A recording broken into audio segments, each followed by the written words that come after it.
Langit sore di Jakarta mulai berwarna jingga ketika Kapten Aruna Pratama melangkah santai di sebuah pusat perbelanjaan di jantung kota. Setelah berbulan-bulan menjalani misi militer yang melelahkan, akhirnya ia mendapatkan cuti singkat untuk menikmati sedikit kedamaian. Mengenakan pakaian kasual dengan jaket hitam dan celana jeans, tidak ada yang bisa menebak bahwa wanita berpostur atletis itu adalah seorang prajurit elit Kopassus. Namun, kedamaian itu tidak bertahan lama. Samar-samar, ia mendengar suara bentakan kasar di ujung jalan, disusul jeritan protes dari warga yang terdengar putus asa. Aruna memutar kepalanya, matanya yang tajam menangkap sekelompok polisi berseragam sedang menggelar razia di tepi jalan. Namun, ada sesuatu yang aneh. Tidak ada tanda prosedur resmi, tidak ada papan pemberitahuan, tidak ada petugas dari instansi lain yang biasanya mendampingi razia sah. Ia melihat seorang pria parubaya bersimbah keringat, dipaksa menyerahkan dompetnya sambil dikelilingi oleh beberapa polisi berwajah garang. Seorang ibu yang membawa anak kecil juga tampak gemetar ketika seorang petugas menggeledah tasnya dengan kasar. Insting militernya langsung menyala. Ia pernah melihat operasi seperti ini sebelumnya, modus lama yang dilakukan oleh oknum polisi korup untuk memeras warga. Dadanya mulai bergemuruh, naluri keadilannya bergejolak. Namun, ia bukan tipe yang bertindak gegabah. Dengan tenang, ia berjalan lebih dekat, berpura-pura menjadi orang biasa yang penasaran. Ia memperhatikan detail, tatapan licik para polisi, cara mereka memilih korban, bahkan bagaimana mereka berbicara dengan nada mengancam untuk menekan psikologis targetnya. Tiba-tiba, seorang pria muda yang mengenakan helm ojek online mencoba melawan. "Pak, saya sudah kasih surat-surat lengkap. Kenapa masih disita? Ini motor saya satu-satunya buat kerja." Suaranya bergetar antara marah dan takut. Seorang polisi bertubuh besar tertawa sinis, lalu dengan kasar menarik kerah jaket pria itu. "Jangan banyak omong, kalau gak mau kena pasal tambahan, bayar aja yang gue bilang." Bentaknya, pria itu meronta, tetapi dengan satu dorongan keras, tubuhnya terlempar ke aspal, kepalanya hampir membentur trotoar. Aruna mengepalkan tangannya, darahnya mendidih melihat tindakan semena-mena itu. Ia melangkah lebih dekat, tapi tetap menjaga sikap tenang. "Maaf, Pak," katanya dengan suara dingin tapi tegas. "Razia ini dari unit mana? Saya kok gak lihat ada tanda operasi resmi." Semua kepala menoleh ke arahnya. Salah satu polisi, yang terlihat lebih senior, menatapnya dengan tajam. "Ini urusan polisi, gak ada urusan sama kamu," katanya kasar. Tapi Aruna tidak mundur. "Saya cuma ingin tahu, Pak," katanya sambil melipat tangan di dada. "Setahu saya, razia resmi selalu ada surat tugas, saksi dari dinas terkait, dan prosedur yang jelas. Tapi yang saya lihat di sini lebih mirip pemerasan." Suasana tiba-tiba menjadi tegang. Beberapa warga mulai melihat ke arah Aruna dengan harapan, seolah-olah ia adalah satu-satunya harapan mereka melawan ketidakadilan ini. Polisi yang tadi mendorong pria ojek online mulai melangkah ke arahnya, matanya penuh amarah. "Kamu siapa sok tahu? Mau ikut campur?" Polisi itu mengangkat tangannya, seolah hendak mendorong Aruna seperti yang ia lakukan pada pria tadi. Tapi sebelum tangannya menyentuhnya, dengan kecepatan yang sulit dipercaya, Aruna menangkap pergelangan tangan polisi itu. Dalam satu gerakan halus, ia memelintirnya ke belakang, membuat polisi itu mengerang kesakitan. Seketika, suasana yang tadi didominasi oleh ketakutan berubah. Para warga yang tadi diam mulai berbisik dengan semangat, sementara para polisi yang lain menegang, menyadari bahwa mereka mungkin baru saja menyentuh orang yang salah. Di tengah keheningan yang mencekam, Aruna menatap lurus ke mata pemimpin razia. "Saya kasih kalian satu kesempatan," katanya dengan suara dingin. "Berhenti sekarang, sebelum keadaan makin buruk." Tapi ia tahu, mereka tidak akan menyerah begitu saja. Dan disinilah, tanpa ia sadari, hari liburnya yang seharusnya damai baru saja berubah menjadi pertempuran melawan ketidakadilan. Kerumunan warga mulai membesar. Beberapa orang berani mengangkat ponsel mereka untuk merekam kejadian, sementara yang lain masih ragu, takut menjadi target berikutnya. Oknum polisi yang tangannya masih dipelintir oleh Aruna mengerang kesakitan, urat-urat di lehernya menegang. "Lepasin gue, anjing!" teriaknya, wajahnya merah padam karena malu di depan banyak orang. Aruna mendengus pelan, lalu melepaskan cengkeramannya dengan kasar. Polisi itu terhuyung ke belakang, langsung disambut oleh tatapan tajam pemimpin razia. "Kalian tunggu apa lagi? Tangkap dia, perintah pemimpin mereka, suaranya bergetar antara amarah dan keterkejutan. Sejumlah polisi segera mengepung Aruna, tangan mereka meraba ke arah pentungan atau borgol di sabuk masing-masing. Namun, sebelum mereka bisa bergerak lebih jauh, sebuah suara berat menggema dari arah kerumunan. "Tunggu!" Seorang pria tua dengan seragam satpam pusat perbelanjaan melangkah maju. "Saya sudah merekam semuanya. Jika kalian berani macam-macam, video ini langsung saya kirim ke kantor polisi pusat dan media." Ia mengangkat ponselnya tinggi-tinggi, memperlihatkan layar yang sudah siap mengirim video. Beberapa warga lain juga mengikuti langkahnya, menunjukkan ponsel mereka sebagai tanda dukungan. Para oknum polisi itu saling pandang, ragu. Jika mereka terus memaksa, ini bisa menjadi bumerang. Pemimpin mereka, pria bertubuh besar dengan kumis tebal, mendecak marah, lalu mengangkat tangannya, memberi isyarat agar anak buahnya mundur. "Oke, bubar," katanya dingin. "Tapi lo dengar, cewek, gue bakal inget muka lo." Ia meludah ke tanah dengan kasar, lalu memberi isyarat kepada anak buahnya untuk masuk ke mobil mereka. Perlahan-lahan, mereka pergi meninggalkan lokasi, tapi Aruna tahu ini belum selesai. Begitu mereka menghilang dari pandangan, warga yang tadi diam kini bersorak kecil. Beberapa menghampiri Aruna, mengucapkan terima kasih, tapi ia hanya tersenyum tipis. Matanya masih menatap jalan tempat para polisi tadi pergi. Mereka terlalu cepat menyerah, gumamnya dalam hati. Jika mereka memang bagian dari jaringan mafia atau operasi ilegal, seharusnya mereka tidak akan pergi begitu saja. Ada sesuatu yang lebih besar di balik semua ini. Aruna segera bergerak. Dengan langkah tenang, ia mengikuti arah kepergian mereka, menjaga jarak agar tidak mencurigakan. Ia melihat mereka memasuki sebuah gang sempit di belakang pusat perbelanjaan, lalu menghilang di balik sebuah gudang tua yang terlihat terbengkalai. Ia mendekat perlahan, bersembunyi di balik tumpukan kotak kayu yang tertinggal di sekitar area tersebut. Dari posisinya, ia bisa melihat para polisi tadi bertemu dengan beberapa pria berbadan kekar tanpa seragam. Salah satu dari mereka memberikan sebuah koper hitam kepada pemimpin rahasia. "Barang sudah aman, tapi ada masalah," kata pemimpin rahasia dengan suara rendah. "Ada cewek sialan yang hampir membongkar operasi ini." Aruna menahan napas. Jantungnya berdegup lebih cepat. Sekarang semuanya jelas, rahasia tadi bukan hanya pemerasan biasa. Ini adalah bagian dari transaksi ilegal yang lebih besar. Perlahan, ia merogoh saku jaketnya dan mengeluarkan ponselnya, bersiap merekam bukti. Tapi tepat saat ia menekan tombol rekam, salah satu pria kekar tiba-tiba menoleh ke arahnya, matanya menyipit curiga. "Hei, siapa di sana?" Suaranya menggelegar. Aruna mengumpat dalam hati.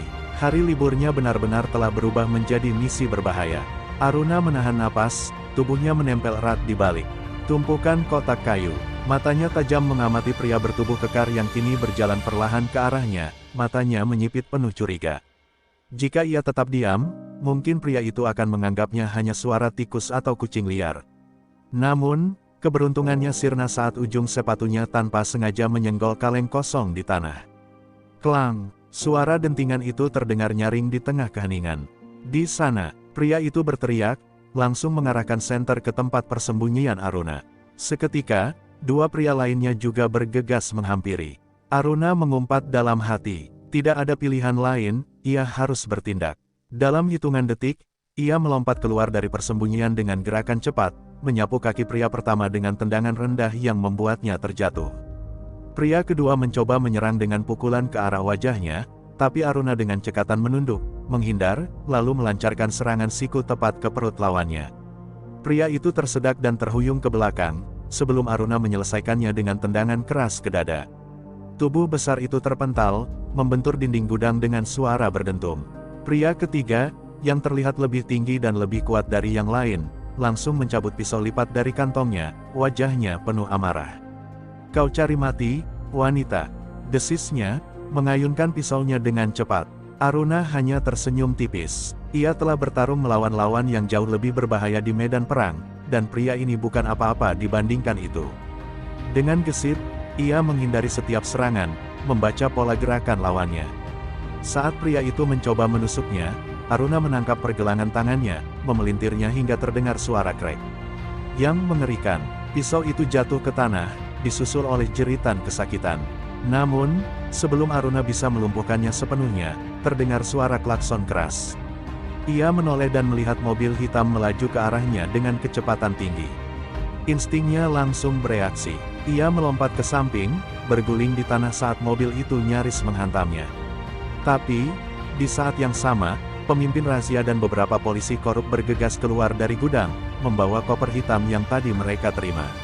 "Sial, itu dia!" teriak pemimpin mereka. Menyadari bahwa jumlah mereka terlalu banyak, Aruna memutuskan untuk mundur. Dengan cepat, ia berlari menuju lorong sempit di samping gudang, menggunakan jalan belakang untuk menghilangkan jejaknya. Terdengar suara tembakan ke udara, membuat beberapa warga yang masih ada di sekitar tempat itu berteriak panik dan berlarian. Aruna terus berlari, melompati pagar rendah, menyelinap ke dalam gang-gang kecil yang hanya bisa diakses oleh mereka yang mengenal jalanan kota dengan baik. Setelah beberapa menit berlari tanpa henti, Aruna akhirnya tiba di sebuah atap bangunan kosong yang memberikan pemandangan luas ke area gudang. Dari sana, ia bisa melihat para polisi korup dan mafia itu memasukkan koper ke dalam mobil lain, sebelum dengan cepat meninggalkan tempat kejadian. Napasnya masih memburu, tapi matanya tetap fokus. Ini bukan sekadar pemerasan biasa. Ini adalah operasi kriminal yang lebih besar dari yang ia duga. Aruna menghela napas, lalu merogoh sakunya dan mengeluarkan ponselnya. Ia menatap layar, melihat bahwa ia berhasil merekam sebagian dari pertemuan rahasia itu sebelum ia ketahuan. Sekarang ia memiliki bukti, tapi ia tahu, ini baru permulaan. Para oknum itu pasti tidak akan tinggal diam. Mereka akan memburunya. Namun, Aruna tidak takut. Sebagai prajurit Kopassus, ia telah bersumpah untuk menegakkan keadilan, dan kali ini pun, ia tidak akan mundur. Pertarungan ini baru saja dimulai. Aruna duduk di tepi atap gedung, menatap ke arah jalanan yang mulai lengang. Napasnya masih sedikit memburu, tapi pikirannya sudah mulai bekerja dengan cepat. Video rekaman di ponselnya bisa menjadi bukti kuat untuk mengungkap kejahatan para oknum polisi itu. Namun, ia tahu mereka tidak akan tinggal diam. Mereka pasti akan mencarinya, memburu dirinya seperti hantu di tengah malam. Ia menimbang pilihannya. Melaporkan kejadian ini ke kepolisian pusat bisa menjadi langkah pertama, tetapi tanpa perlindungan, nyawanya bisa dalam bahaya. Tidak semua polisi bisa dipercaya. Jika jaringan ini sudah begitu luas, bukan tidak mungkin ada orang dalam yang bisa membungkam laporan sebelum sampai ke pihak yang tepat. Aku harus mencari seseorang yang bisa dipercaya. Tiba-tiba, ponselnya bergetar. Sebuah pesan masuk dari nomor tidak dikenal, "Kami tahu siapa kamu. Jangan coba-coba bermain api. Serahkan videonya, atau kamu yang akan terbakar." Aruna menyipitkan mata. Mereka bergerak lebih cepat dari dugaannya. Itu berarti mereka benar-benar menganggapnya sebagai ancaman. Ia berdiri, memasukkan ponsel ke sakunya, lalu turun dari atap menggunakan tangga darurat. Begitu sampai di gang sempit di bawah, ia berusaha menyatu dengan bayangan malam, berjalan cepat menuju sebuah tempat yang ia tahu aman, markas lama seorang sahabat yang kini telah pensiun dari dunia militer, Letnan Wisnu Pradana. Jika ada seseorang yang bisa membantunya menghadapi konspirasi ini, maka orang itu adalah Wisnu. Setelah melewati beberapa gang kecil dan lorong gelap, akhirnya Aruna tiba di sebuah rumah sederhana di sudut kota. Ia mengetuk pintu dengan pola yang sudah mereka sepakati sejak lama, 3 ketukan cepat, jeda, lalu 2 ketukan lagi. Tak lama kemudian, pintu terbuka sedikit, memperlihatkan wajah seorang pria parubaya dengan sorot mata tajam. "Aruna," suara Wisnu terdengar berat dan penuh kewaspadaan. "Kita ada masalah besar," jawab Aruna singkat. Tanpa banyak tanya, Wisnu membuka pintu lebih lebar dan membiarkannya masuk. Begitu pintu terkunci, Aruna segera menunjukkan rekaman yang ia dapatkan. Wisnu menonton dengan ekspresi serius, rahangnya mengeras seiring berjalannya video. "Saya sudah curiga ada operasi gelap seperti ini," gumamnya akhirnya. "Tapi saya tidak menyangka skalanya sebesar ini. Mereka bukan hanya oknum polisi biasa. Ada jaringan yang lebih dalam, mungkin terhubung dengan sindikat kejahatan internasional." Wisnu menoleh ke arah Aruna, matanya penuh kesungguhan. "Kalau kita ingin menjatuhkan mereka, kita harus bermain lebih cerdas. Kita butuh lebih banyak bukti, dan kita harus bergerak sebelum mereka lebih dulu menemukanmu." Aruna mengangguk. Ia tahu, pertarungan ini belum selesai. Ini baru awal dari perburuan yang jauh lebih besar. Aruna menghembuskan napas pelan, menatap layar ponsel yang masih menampilkan video rekaman. Di dalam ruangan kecil yang remang-remang itu, suara Wisnu terdengar berat, mencerminkan kekhawatiran yang semakin menebal. Mereka pasti punya jaringan luas. Jika mereka berani bertindak seterang ini, itu berarti ada orang-orang besar yang melindungi mereka dari balik layar. Wisnu menutup ponselnya dan menatap Aruna lekat-lekat. Kita tidak bisa hanya mengandalkan video ini. Kita butuh lebih banyak bukti. Aruna mengangguk, otaknya bekerja cepat. Menemukan bukti lebih banyak berarti menyelidiki lebih dalam, dan itu berarti menempatkan dirinya di garis bahaya. Namun, sebagai seorang prajurit, ia sudah terbiasa menghadapi situasi hidup dan mati. Ini bukan hanya soal membongkar kejahatan, tetapi juga menyelamatkan banyak orang dari kezaliman para oknum yang memperdagangkan keadilan demi keuntungan pribadi. Tiba-tiba, terdengar suara langkah kaki di luar rumah. Insting Aruna langsung aktif. Ia meraih pisau kecil yang terselip di ikat pinggangnya, sementara Wisnu dengan sigap mengambil pistol yang tersimpan di laci meja. Mereka saling bertukar pandang, apakah ini hanya kebetulan, atau mereka sudah ditemukan. Tanpa membuang waktu, Wisnu bergerak menuju jendela, mengintip dari celah tirai. Bayangan beberapa orang terlihat bergerak di luar, suara mereka terdengar samar. Mereka tidak memakai seragam polisi, bisik Wisnu. Kemungkinan besar preman bayaran. Aruna mengepalkan tangan. Mereka lebih cepat dari dugaan. Jika mereka tidak bergerak sekarang, bisa jadi rumah ini akan diserbu dalam hitungan menit. Keluar lewat pintu belakang, kata Wisnu tegas. Aku akan mengalihkan perhatian mereka. Sebelum Aruna bisa membantah, pria itu sudah meraih jaketnya dan menyelipkan pistol ke pinggangnya. Aku bukan orang yang mudah ditaklukkan, Aruna. Fokuslah pada misimu. Aruna menatap sahabat lamanya itu sesaat, lalu mengangguk cepat. Ia tahu, Wisnu adalah mantan intelijen yang sudah terbiasa berhadapan dengan situasi genting seperti ini. Dengan gerakan lincah, Aruna bergerak ke dapur dan membuka pintu belakang dengan hati-hati. Udara malam menyambutnya dengan hawa dingin, tetapi ia tak punya waktu untuk menikmatinya. Begitu ia menyelinap keluar, terdengar suara gebrakan keras dari depan rumah. Beberapa pria berteriak marah, suara kaca pecah menggema di tengah malam. Wisnu sudah memancing mereka. Aruna tak membuang waktu. Ia berlari melewati lorong-lorong gelap, mengandalkan ingatan dan instingnya untuk menjauh dari lokasi secepat mungkin. Namun, belum jauh ia pergi, suara deru motor terdengar mendekat.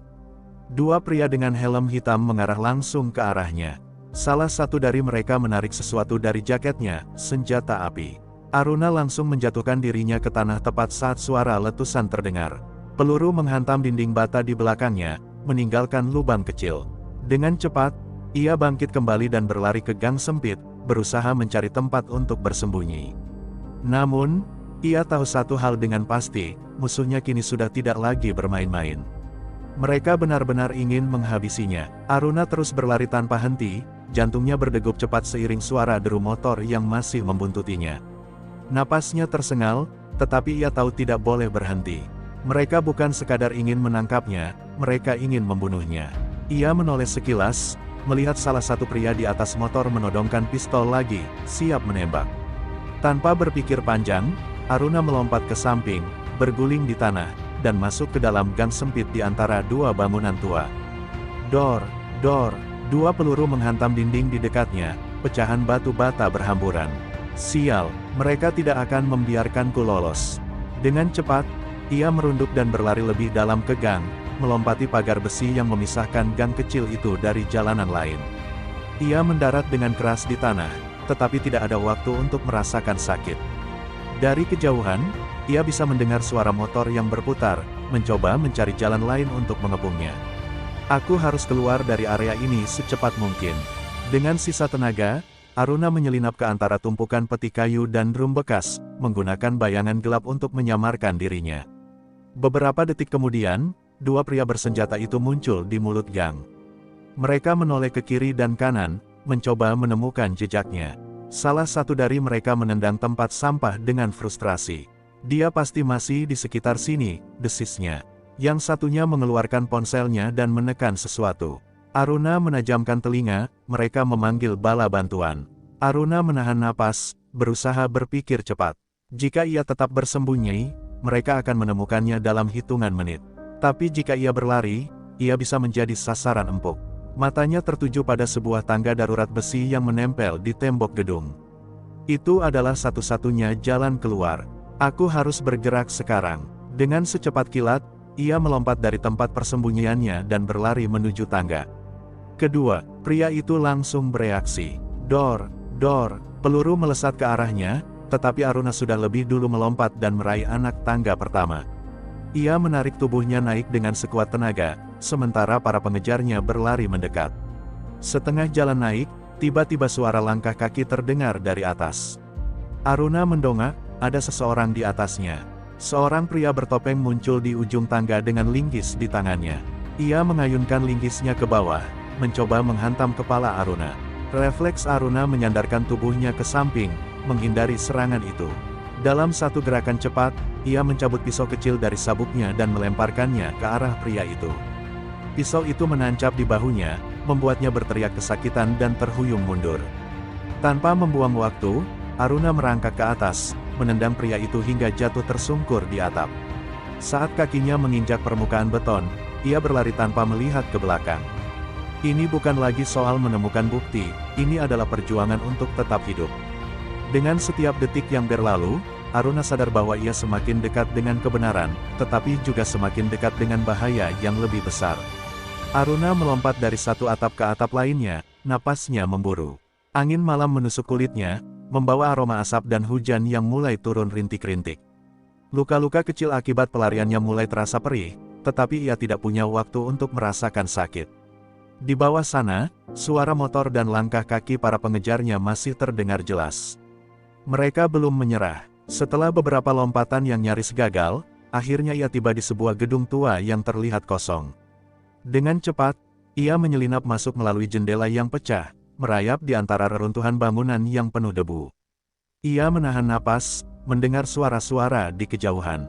Aku butuh rencana, aku tidak bisa terus lari tanpa tujuan. Tiba-tiba, ponselnya bergetar. Ia mengeluarkannya dengan hati-hati, melihat sebuah pesan dari nomor tak dikenal, Wisnu ditangkap. Mereka tahu kau masih hidup. Jangan kembali, temui aku di lokasi lama. Jantung Aruna mencelos. Wisnu tertangkap, rahangnya mengeras. Ia tahu Wisnu kuat, tetapi jika mereka berhasil menangkapnya, itu berarti musuhnya jauh lebih besar dari yang ia kira. Ia mengepalkan tangannya, aku tidak bisa meninggalkan Wisnu begitu saja. Tapi di sisi lain, ia juga tidak bisa bertindak gegabah. Aruna mengingat siapa yang bisa mengirim pesan itu. Lokasi lama, itu hanya bisa berarti satu orang, Damar, mantan anggota unit khusus yang pernah bekerja bersamanya dalam misi rahasia. Jika ada orang yang bisa membantunya sekarang, itu adalah dia. Dengan cepat, Aruna bergerak keluar dari gedung, menyusuri lorong-lorong sempit tanpa menarik perhatian. Hujan mulai turun lebih deras, menyamarkan jejaknya. Ia tahu waktu sangat sedikit. Jika Wisnu masih hidup, kemungkinan besar mereka akan menggunakannya sebagai umpan untuk menangkapku. Setelah perjalanan panjang yang penuh waspada, Aruna tiba di sebuah gudang terbengkalai di pinggiran kota, lokasi yang dulu mereka gunakan sebagai titik pertemuan dalam operasi rahasia. Ia masuk dengan hati-hati, tangannya sudah siap menarik pisau jika diperlukan. Di dalam, seorang pria berdiri di sudut ruangan, mengenakan jaket kulit hitam dan wajah yang separuh tertutup bayangan. Begitu melihatnya, pria itu mengangguk. Kau datang lebih cepat dari yang kuduga, katanya dengan suara berat. Sekarang, dengarkan aku baik-baik. Wisnu masih hidup, tapi kita harus bergerak cepat sebelum semuanya terlambat. Aruna berdiri tegak di hadapan Damar, matanya meneliti setiap gerak-geriknya. Meski mereka pernah bekerja sama, keadaannya sekarang berbeda. Kepercayaan tidak bisa diberikan begitu saja. Bagaimana kau tahu Wisnu masih hidup? Tanyanya, suaranya dingin dan penuh kewaspadaan. Damar menghela napas, lalu merogoh saku jaketnya dan mengeluarkan sebuah ponsel burner. Ia menunjukkan sebuah pesan yang baru saja ia terima, target utama berhasil diamankan. Persiapkan lokasi eksekusi, pastikan umpan datang tepat waktu. Aruna menggigit bibirnya, mereka menjadikan Wisnu umpan untuk menangkapku, gumamnya. Damar mengangguk, dan bukan hanya itu. Aku menemukan informasi bahwa mereka bukan sekadar jaringan polisi korup. Ada kekuatan yang lebih besar di balik semua ini, mungkin bahkan sampai ke level internasional. Mereka sudah menargetkanmu sejak lama, Aruna. Aruna merasakan bulu kuduknya meremang. Jika benar ini adalah bagian dari konspirasi yang lebih besar, maka ia sedang berhadapan dengan sesuatu yang jauh lebih berbahaya dari yang ia bayangkan. Bukan hanya dirinya yang dalam bahaya, tetapi semua orang yang membantunya. Ia mengepalkan tangan, menahan kemarahan dan kecemasan yang berkecamuk di dalam dirinya. "Apa rencanamu?" tanya Aruna, suaranya penuh determinasi. Damar menatapnya tajam. "Kita buat mereka percaya perangkap mereka berhasil.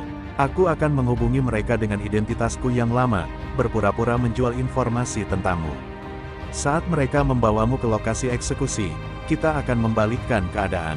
Aruna terdiam sejenak, mempertimbangkan risiko rencana ini. Itu berarti ia harus menyerahkan dirinya dengan sengaja.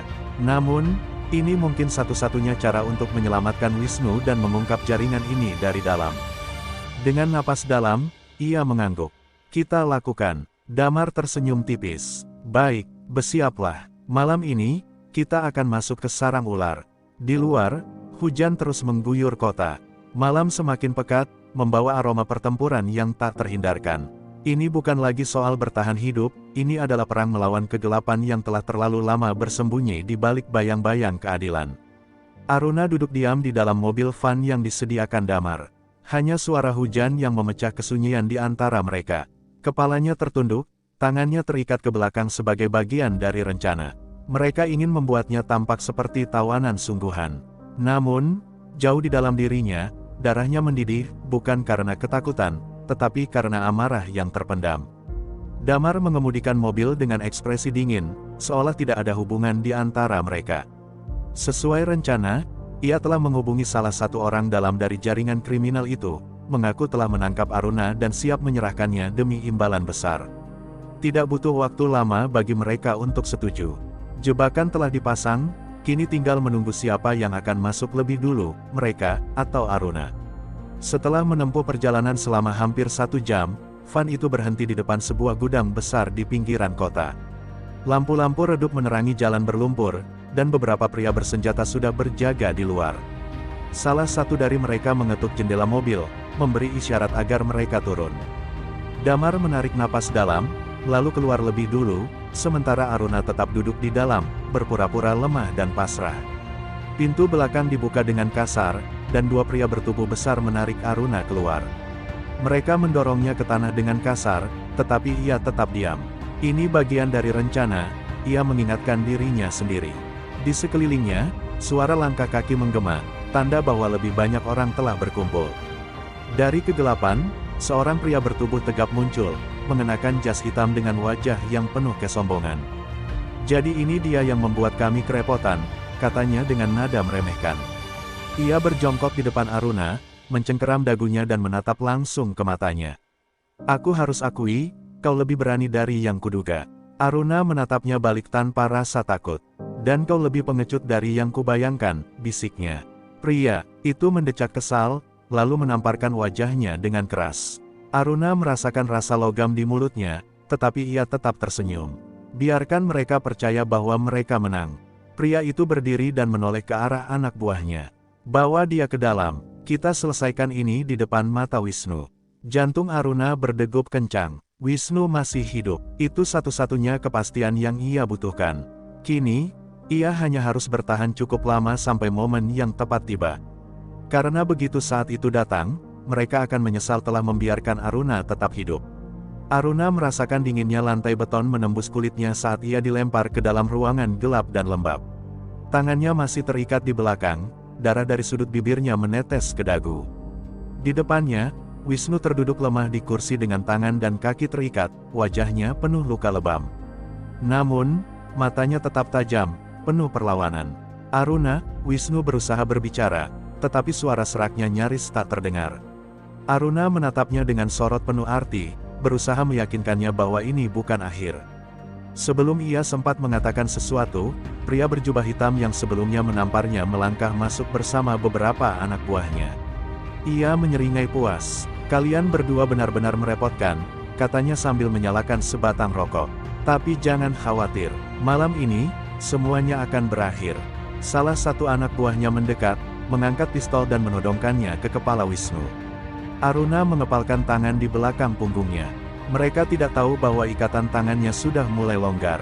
Berkat latihan bertahun-tahun, ia berhasil melonggarkan simpulnya tanpa mereka sadari. Tinggal menunggu waktu yang tepat. Kau tahu kenapa kau masih hidup, Aruna? Pria berjubah hitam itu melanjutkan, meniupkan asap rokok ke wajahnya.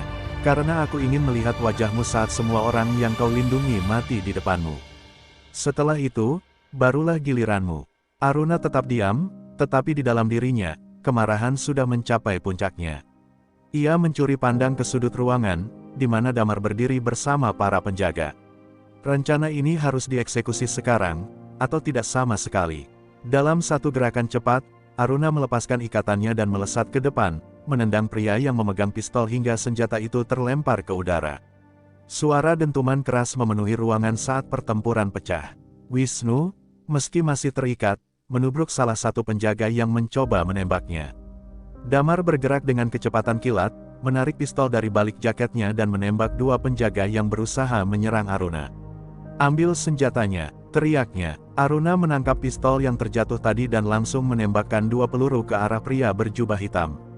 Peluru pertama mengenai bahunya, membuatnya terhuyung, sementara peluru kedua menembus kakinya. Sementara kekacauan terjadi, Wisnu berhasil membebaskan dirinya dengan pisau kecil yang ia sembunyikan di sepatunya.